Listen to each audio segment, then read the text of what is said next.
A report has come out that says Canada's rental vacancy rate is the lowest it has been in more than 35 years. And this is not just here in Vancouver.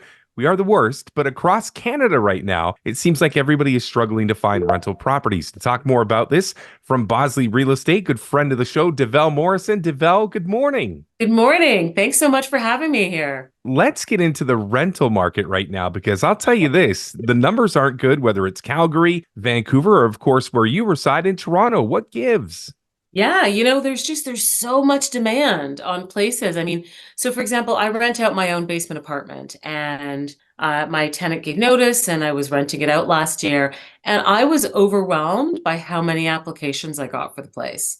It's interesting because as a landlord, all of a sudden you can charge far more for rent than you would have ever thought you could have. And I don't mean exorbitant. So I don't want people to come at me with axes that I'm some greedy person.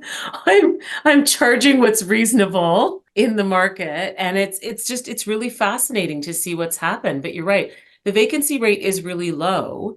And from the landlord's perspective, you're trying to be really careful about the kind of tenant that you get. Because if you're not careful enough, that tenant can make your life hell. I just want to start, if I could, maybe I'll press you a little bit on what it's like to be a landlord right now, getting swamped with applications, because I think right now there's a lot of tenants that feel pressure to be the perfect tenant, to have the perfect resume and the perfect everything to make sure that they can be of the 30 applications that they send, the one that catches your eye. What goes into the perfect application? Well, the perfect application for me starts with the credit score. So someone can provide me with their credit score, but I'm going to run my own record because if I'm putting my landlord hat on, or even as a real estate agent on behalf of my clients who are trying to rent their places out, I basically trust nobody.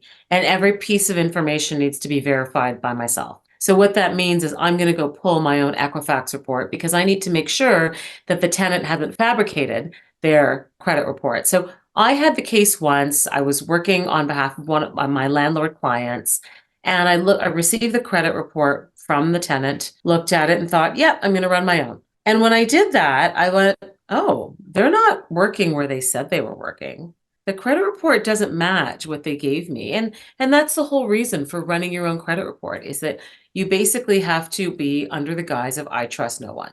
And on top of that, I'm calling every single reference, I'm calling every single past landlord, and I'm Googling the crap out of them to make sure that they're not crazy people.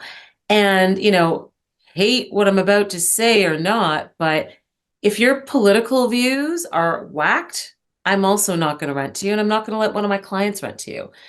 There was one time I was, again, researching on behalf of a client, and I was going through a prospective tenant's Twitter feed. And their Twitter feed, or now it's called X, they were talking about the condo building that they were currently living in. They were leaving the door open so that the homeless people could get in and they could throw parties. And of course, I screen grabbed that, sent it to my clients, and said, we need to forget about this applicant. We're done here.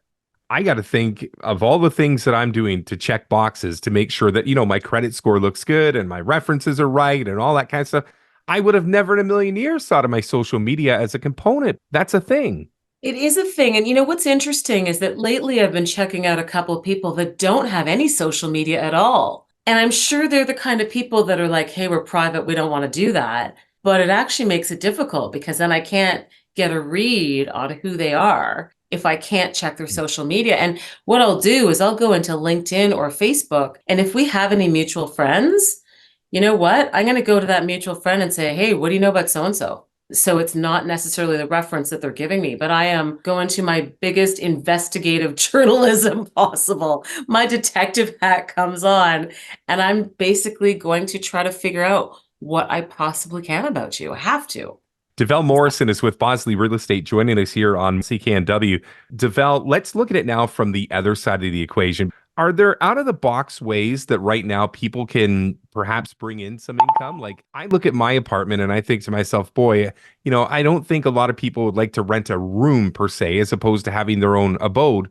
But I guess in today's market, with all these renters in need, can you constructively maybe think outside of the box as an owner as to a way that you could bring somebody in and maybe make some extra money?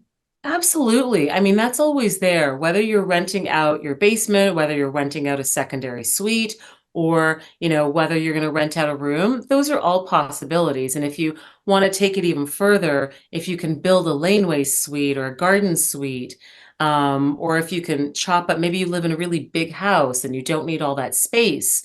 So there's all those things that you can do to create a rental suite in your home or somehow in your backyard because no matter what that rental place looks like, there is always going to be a market for it, really, because the demand, there's just so many people looking for places for rent, right? And some of them are coming in from abroad, so some of them are new, not necessarily always, foreign students, but again, when I was renting out my basement, it was just people moving here from other countries.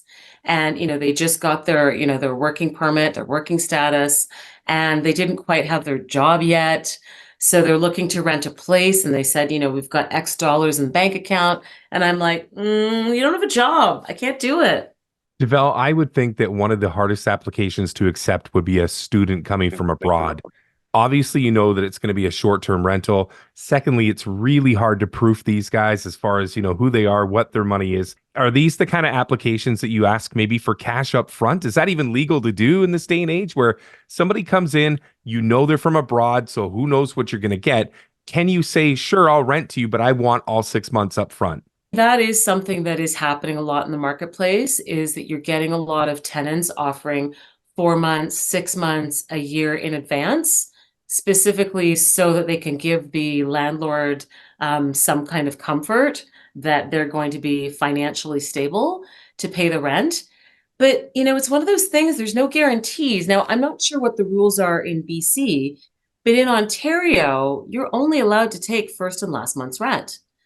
And, if a tenant is savvy, they could give you whatever it is, 4 or 6 months up front. And then after they move in, they could be like, yeah, I need that money back because it's not legal. What some people are doing to get around that is they're starting to write in the agreement that the tenant did this of their own, free Hmm. will. They gave money up front. So that's some of the things that they're doing. But, what's interesting to me is the new government policy towards foreign students because essentially they are being blamed, and I'm going to say scapegoated, for bringing up the rental rates. But here's the thing, as a landlord, you just said it. Am I really going to want to take the risk on somebody who has no ties to the country, who just came in, who's a student, who has no job? Here in Toronto, in the Greater Toronto area, there's a suburb called Brampton. And the mayor of Brampton was saying that he was upset that he was seeing these basements that had been turned into basically rooming houses for foreign students. And so that kind of accommodation is not competing with someone looking for a one-bedroom apartment.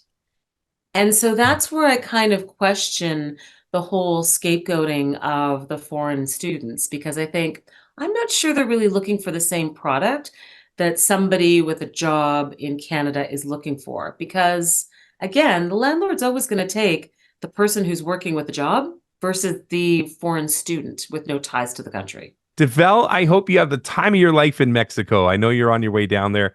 Thank you so Thank much you. for the insight today, Devel. I'd love talking with you, and please let's do it again.